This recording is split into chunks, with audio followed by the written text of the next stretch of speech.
Amics i amigues, estem a la ciutat d'Olot, capital de la Garrotxa, i aquesta és la imatge de la Mare de Déu d'Altura. Fixeu-vos que a la seva dreta té un toro.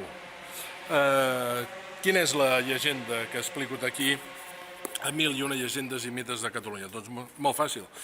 En aquest lloc, en aquesta església, fixeu-vos que aquí hi ha una làpida que ho explica, ja existia l'any 872 aquest temple en honor a Santa Maria, en el lloc de pas anomenat Olotis. Doncs bé, aquí s'explica la llegenda que un bou, un toro del Mas Caritat, va rascar a terra un bon dia, fent grans broels, s'hi va acostar al pastor i va trobar-hi una imatge de la Mare de Déu. Com que el va trobar el toro, li va dir Mare de Déu d'Altura, perquè antigament dels bous, dels toros, en deien tores.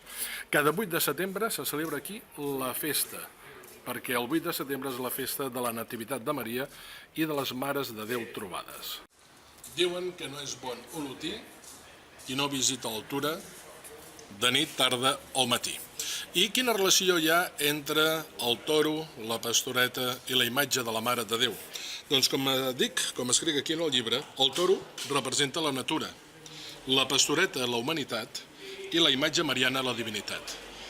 Les imatges marianes han estat trobades no només per toros, que és la gran majoria de vegades, sinó també per xais, pastors, pastoretes, fins i tot formigues i lleons a Puiglagulla, la Mare de Déu de Puiglagulla, a Osona.